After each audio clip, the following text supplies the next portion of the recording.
if there is one question that every cross-stitcher has probably asked themselves at one time or another, it's how do I stop my thread from knotting and tangling? Well, the short and not very helpful answer is you don't. It's one of those things that is just going to happen. But if you can't wave a magic wand and magically stop your thread from ever knotting and tangling, are there things you can do to at least reduce the risk of it happening? Yes, there absolutely are, and I'm going to give you my 7 top tips on how to do just that. Hello there, Stitchy friends. I'm Kat from Catkin and Lillie, bringing you the best tips, tricks and tutorials so you can get the most joy from your cross-stitching.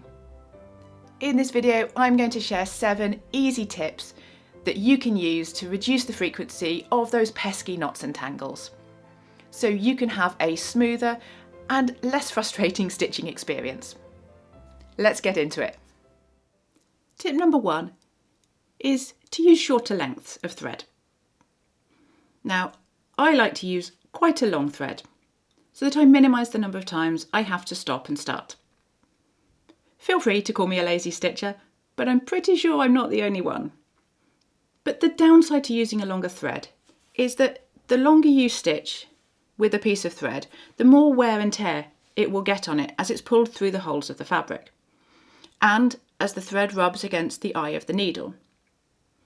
So this can make it a little bit more fuzzy and more likely to tangle and knot. So shorter lengths means a smoother thread and probably less tangles. But yes, also more stopping and starting, so it's a delicate balance. For reference, I like to use a metre of thread, and I double that over. As you can see, I've doubled that round. So I have 50 centimetres of working thread length. And at this length, I very occasionally notice a bit of wear and tear right at the very end of the thread, but I don't get too many knots, so that's what I found works for me.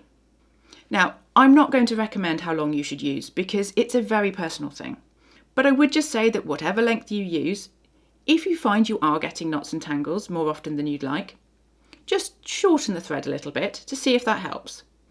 You can just keep shortening the thread a little bit and a little bit until you find the perfect length for you. Tip number 2 is to move your needle position regularly. This relates to tip number 1 because if you have the eye of the needle in exactly the same spot on your thread for a long time, that will hugely increase the wear and tear on that particular part of the thread. If you regularly move the needle along the thread so that the eye is in a slightly different spot, then that's going to happen less. So I would thread my needle and I'll start with the end maybe 2/3 of the way down the thread.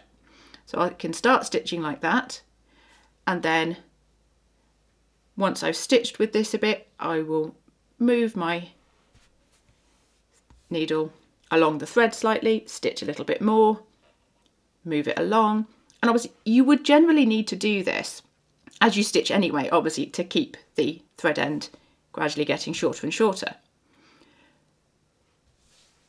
But what you don't want to do is start like this. If you start with it like this, it's going to have to stay in that spot for the whole time that you're stitching with this. And only when you get to the end would you then probably move your needle along. So if you start with it quite a long way down, you've got lots of space to slowly and gradually move that thread through the needle as you stitch and avoid wear and tear on one specific spot of the thread. Tip number 3 is to untwist your thread regularly. As you stitch, it's likely that the strands of thread will become twisted, and this will not only cause your stitches to lie less neatly, it will also increase the risk of knots and tangles. Now, you might not think it, but this is even the case if you're using just one strand of thread. It still can twist around. Now, the amount that your thread twists as you stitch is probably different for every stitcher, depending on your exact technique. For example, I've heard it might be less if you stitch using a two-handed method. And although the exact way that you stitch isn't really something you can do much about, actively untwisting your thread every now and then will help to reduce knots and tangles. And you'll also likely find that the shorter the thread you're using, the less often you'll need to do this untangling. Now, I've made a previous video showing you 3 methods that you can use to untwist your thread. So I'll link that in a card and also in the description rather than go through it all again here. Tip number 4 is don't reuse thread that you've unpicked. We're back to the wear and tear issue here because thread that you've already stitched with and then unpicked is going to be far less smooth, even if you unpick super carefully and slowly. I realise this one could be a bit controversial, as I know that many stitchers really don't like to waste any thread, so this will come down to a personal decision. Just know that reusing threads that have already been stitched with and unpicked may result in an increased risk of knots and tangles. Now, if you've got limited thread and you're worried you might not have enough, then by all means save that piece of thread to use at the end if you have to. Otherwise, just take a deep breath and bin the thread. You might even like to extend this to not using any threads that you feel have become tatty. Just always take a look at your threads and see if you think they look fluffy and might cause more trouble than they're worth, then consider not using them. Or hang fire for tip number 6 because this also might help. Now to this end it's also worth considering how you store your threads, because I favour these floss drops. But that does mean that the threads are a bit more exposed and could be liable to wear and tear when stored that way, compared with, for example, on bobbins, where the thread's all wound round and less likely to get wear and tear. Now, I haven't found this to be a problem, so I'm happy using my floss drops, but it's just something to consider. Tip number 5 is to go slow. It is so very tempting to try to stitch as fast as possible, because we all want to get in as much stitching as we can, right? I am 100% guilty of this.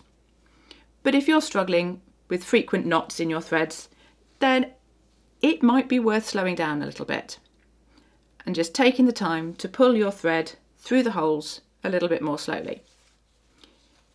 If you pull your thread through the hole super fast, you're increasing the friction on that thread as you pull it through the hole, and that could increase wear and tear. And as you know by now, increasing wear and tear means potentially more knots and tangles. So stitching a tiny bit slower could actually save you time overall, not to mention reducing frustration.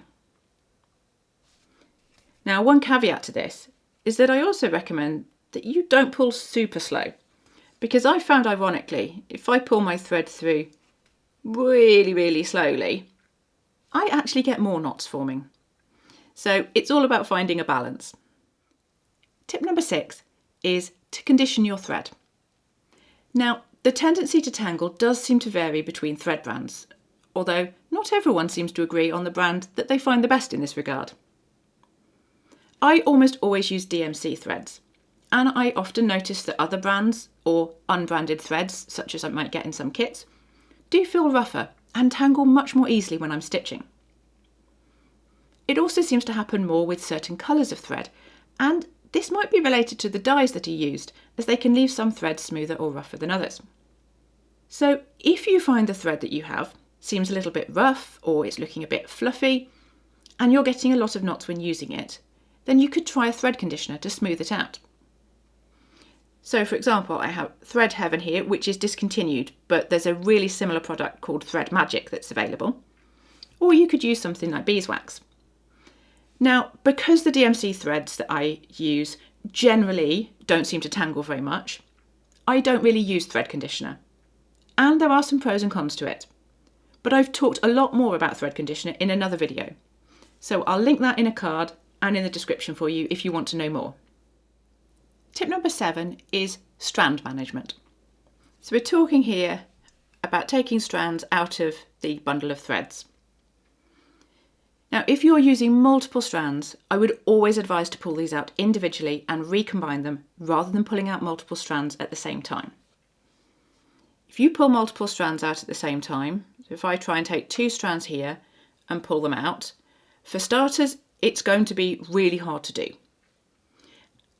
And secondly, they will almost certainly stay somewhat twisted around each other.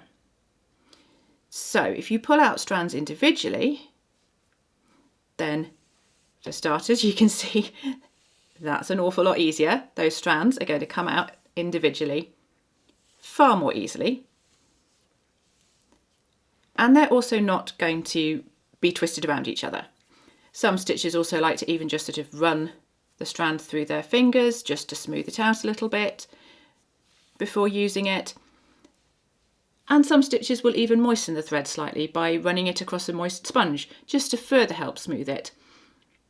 Especially if it's been stored on a bobbin and you've got those classic bobbin kinks, then a little bit of moisture will help to smooth that out.